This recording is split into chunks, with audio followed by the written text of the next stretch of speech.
Welcome to Business Startup for Boomers. This is the show that brings you inspiration and ideas to start your own boomer business. Here's your hosts, Larry Aarons and Jeff Williams. Thanks for joining us here on Business Startup for Boomers.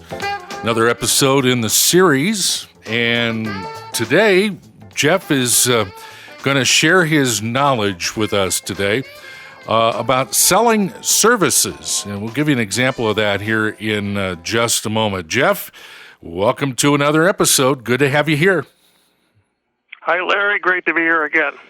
Very good. Okay, selling services. And in our discussions prior to the episode, there are two markets that we can identify for selling services. You can sell services to businesses and sell services to consumers. And they're two different kinds of things.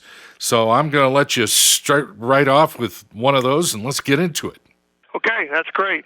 Let's start with the consumer path. There's a lot of different services. As a matter of fact, one of the reasons that services sold to consumers are just absolutely booming is what a factor that people call time poverty, particularly when you have two working adults in a household.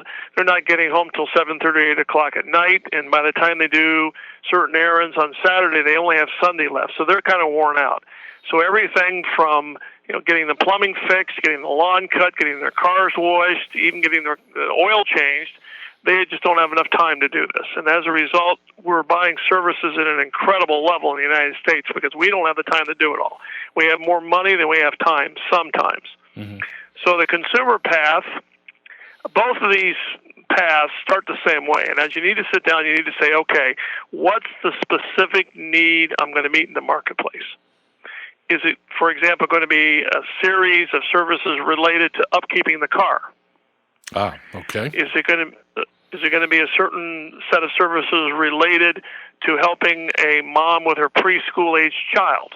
It could be, taking them to activities. It could be, taking them to doctor's appointments, whatever. So you need to sit down. You need to say, okay, what's my specific?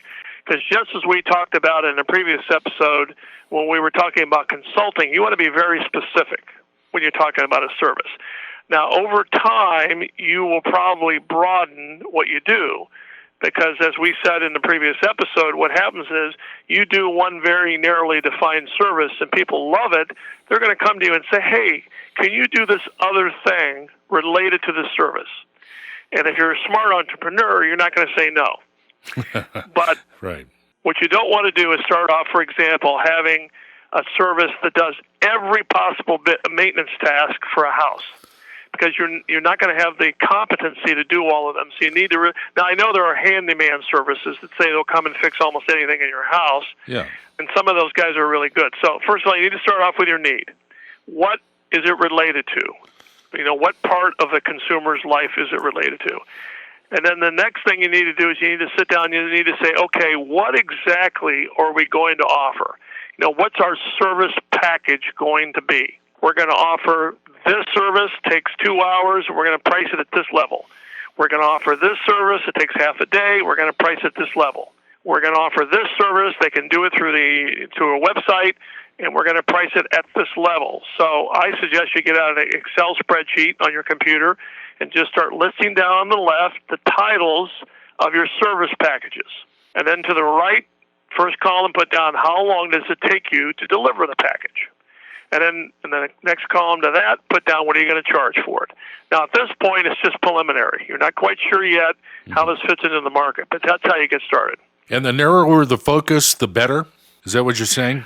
Well, as far as being narrow, what I mean by this is that if you want to provide services, say, related to food preparation, you want to be fairly specific when you start out. For example, you might say to a family, I'll offer you a package of 6 meals a week. I'll come to your house using my recipes or your recipes.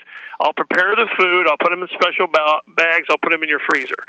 That's a set tasks that are very clear and for a very clear price. Mm-hmm. Now, as time goes on, the client may say to you, you did such a wonderful job with our home meal service. Could you cater an event we're having? Yeah. I could see how that would work. And then work. you add a new service. Sure. If you want to start off, I had a tree guy come to my house, did a great job on some tree work I wanted. And I said, wow, good job. And he says, hey, I do landscaping too. And then I had him do a landscaping job. But he mentioned that. And that's exactly how that works.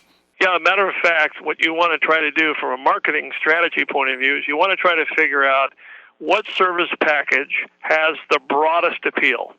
And I have a guy who does window washing, but he doesn't advertise himself as a window washer. The way he gets onto your property is we have a lot of two-story houses in my neighborhood, a lot of colonials.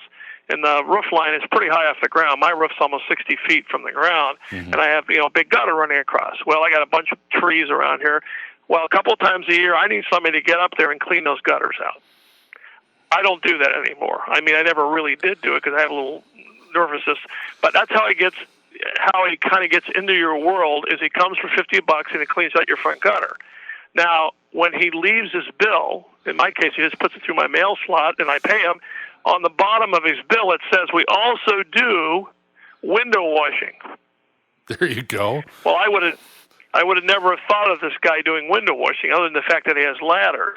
Well, every couple of years I need certain windows washed, and that's like $150 as opposed to the gutter thing. But the point is, he picked a service that had very broad appeal. As a matter of fact, this guy's got a very simple marketing strategy. He just goes around in the fall, like in mid-November, and he just drives up and down the street, and people stop him and say, "Can you clean my gutter?" He does it right then and there. Oh, this is fascinating. Selling services to the consumer market, really, really important. And if your business inclinations are that way, then Jeff and his team can help you. How do we talk to you personally, Jeff, and how do folks connect with you?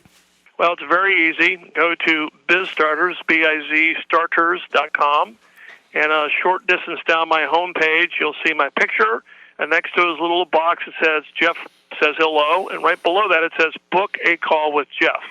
Click on the link. It takes you to my calendar, shows you all the days and times that I have available for a free 30-minute call where we'll talk about anything you want to talk about related to starting a business. Very easy. Jeff Williams, everybody, from BizStarters, the website bizstarters.com. Have a great day, Jeff. Thank you very much. Thanks, Larry.